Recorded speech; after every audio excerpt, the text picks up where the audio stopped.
नमस्कार दोस्तों, आपका स्वागत है। आज हम जुड़वा आत्माओं के बारे में जानने की कोशिश करेंगे। इसके पहले मैंने आपको ट्विन फ्लेम के बारे में बताया था। आज हम ट्विन सोल के बारे में जानकारी लेंगे। ट्विन सोल मतलब जुड़वा आत्मा आध्यात्मिक और आध्यात्मिकता में एक ऐसा विषय है जो प्रेम, आत्मा और पुनर्जन्म से जुड़ा है। यह विचार आत्मा के उस हिस्से पर आधारित है जो स्वयं का एक गहरा प्रतिबिंब है।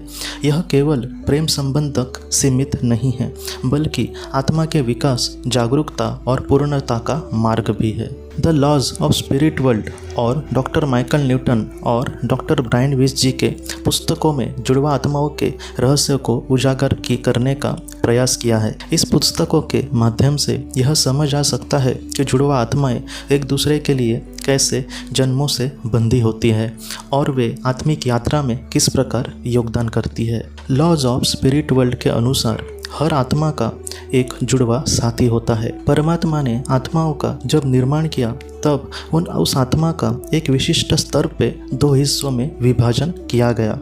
उस विभाजन के दो हिस्से एक ही स्रोत से आते हैं और इसलिए उनकी ऊर्जा और कंपन समान होते हैं। डॉक्टर माइकल न्यूटन जी की पुस्तकें जैसे जर्नी ऑफ सोल और डेस्टिनी ऑफ सोल यह दर्शाती है कि आत्मा का विभाजन इस उद्देश्य से हुआ था कि वह जीवन के अनुभवों के माध्यम से स्वयं को और ब्रह्मांड को समझ सके।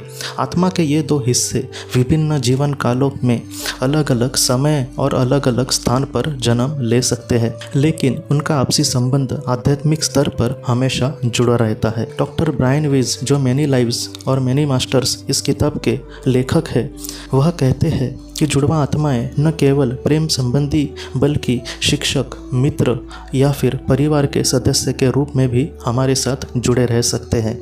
उनका उद्देश्य एक दूसरे की आत्मा को जागरूक करना और आध्यात्मिक विकास को प्रोत्साहित करना होता है। आमतौर पर लोग जुड़वा आत्मा के संबंध को केवल रोमांटिक प्रेम के रूप में देखते हैं, लेकिन यह इससे बहुत अधिक और गहरा है। जुड़वा आत्माएं आत्मा की यात्रा में साथी होती है। वह एक दूसरे को गहरे स्तर पर समझती है और उनकी उपस्थिति आत्मा के विकास के लिए आवश्यक होती है। इन आत्माओं का संबंध चुनौतीपूर्ण भी हो सकता है। वो एक दूसरे को उनके कमज़ोर और अज्ञान पहलुओं से परिचित कराती है। जब जुड़वा आत्माएं मिलती है तो वे एक दूसरे के भीतर छुपे अहंकार, डर और अनसुलझे भावनात्मक मुद्दों को सामने ला सकती है। डॉक्टर माइकल न्यूटन जी के अनुसार जुड़वा आत्माओं का मिलन तब होता है जब दोनों आत्माएं आध्यात्मिक स्तर पर परिपक्व हो चुकी हो। उनका संबंध केवल सुख और संतोष का नहीं बल्कि आत्मा के गहन विकास का कारण बनता है। The Laws of Spirit World इस किताब के अनुसार जुड़वा आत्माएं हमेशा एक दूसरे की ओर आकर्षित होती है, लेकिन यह मिलन हर जीवन काल में संभव नहीं होता। जुड़वा आत्माएं तब मिलती है जब उनकी आत्मा एक खास कंपन पर होती है। कई बार परिस्थितियां, व्यक्तिगत संघर्षों या भावनात्मक अपरिपक्वता का कारण एक दूसरे से अलग हो सकती है। डॉक्टर ब्रायन विस ने अपनी पुस्तक मैनी लाइव्स मैनी मास्टर्स में यह बताया है कि जुड़वा आत्माओं का मिलन और बिछड़ना आत्मा के विकास के लिए ज़रूरी होता है। यह प्रक्रिया आत्मा को मजबूत बनाती है और उसे आत्म जागरूकता की ओर लेकर जाती है। The Laws of Spirit World इस किताब के अनुसार आत्मा एक उच्चतम विकास स्तर पर पहुंच जाए तब उसकी जुड़वा आत्मा और उसमें फिर से एकता हो जाती है। वो दोनों मिलकर बाद में फिर से एक आत्मा बन जाती है और उसके बाद उसको कुछ समय में ही मोक्ष मिल सकता है। उसके बाद उसे पृथ्वी पर जन्म लेने की कोई ज़रूरत नहीं रहती। डॉक्टर माइकल न्यूटन और डॉक्टर ब्रायन विस के अध्ययन हमें यह दिखाते हैं कि जुड़वा आत्मा विभिन्न जीवन कालों में एक दूसरे से मिल सकती है। पिछले जीवन के कनेक्शन जुड़वा आत्माएं कई बार पिछले जीवन में पति पत्नी, भाई बहन या फिर मित्र के रूप में साथ रह सकती है।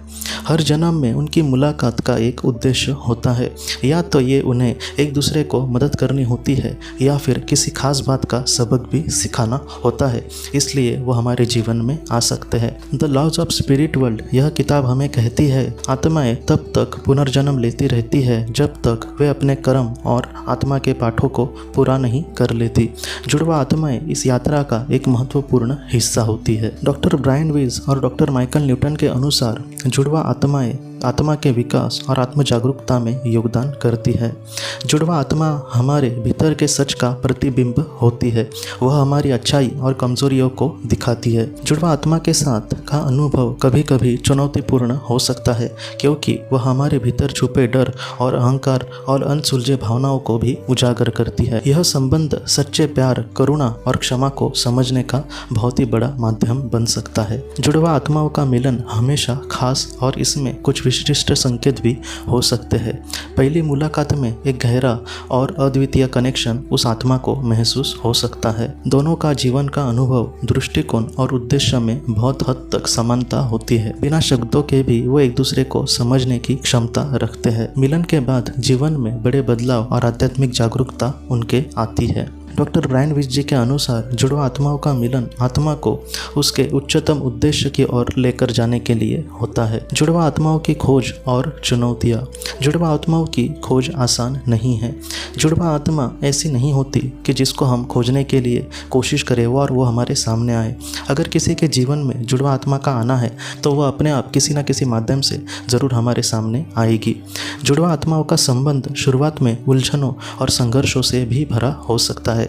कई बार जुड़वा आत्माएं अलग हो जाती है क्योंकि वो व्यक्तिगत विकास के लिए तैयार नहीं होती, या फिर व्यक्तिगत मतलब अलग अलग रास्ते पर जाकर ही उनका विकास हो सकता है कि ज़्यादा हो। यह संबंध धैर्य, समझ और आत्मिक जागरूकता की भी मांग करता है। डॉक्टर माइकल न्यूटन जी का कहना है कि आत्मा के विकास के लिए यह संघर्ष जो है वो ज़रूरी होता है। जुड़वा आत्मा का संबंध आत्मा की यात्रा का एक महत्वपूर्ण हिस्सा है। यह केवल प्रेम का प्रतीक नहीं है, बल्कि आत्मा की गहराई, विकास और ब्रह्मांडीय सच का भी अनुभव कराने का एक माध्यम है। खुर्शीद भावनगरी जी, डॉक्टर माइकल न्यूटन और डॉक्टर ब्रायन विच जी की पुस्तकों से हमें यह समझ आ सकता है कि जुड़वा आत्माएं आत्मा के विकास और जागरूकता में कैसे योगदान करती है। इसका मिलन और बिछड़ना दोनों ही आत्मा के उच्चतम उद्देश्य की ओर लेकर जाते हैं।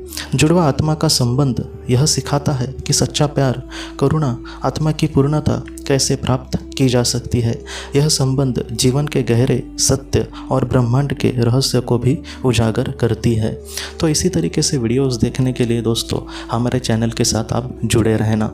हम अपने अगले वीडियो में मिलते हैं। आप अपने परिवार का ख्याल रखना। आपका बहुत बहुत धन्यवाद। अगर आपने किसी अपने को खोया है और अगर आप किसी जेन्युइन भरोसेमंद थेरेपिस्ट की तलाश कर रहे जो आपके अपनों के संदेश आपको दे सके, तो आप इस नंबर पर व्हाट्सएप मैसेज कर सकते हैं। हम जितना हो सके आपको किसी अच्छे थेरेपिस्ट के बारे में बताने की कोशिश करेंगे जो आपको बहुत ही अच्छे से संदेश दे और आप अपने जीवन में आगे बढ़ पाए। आपका बहुत बहुत धन्यवाद।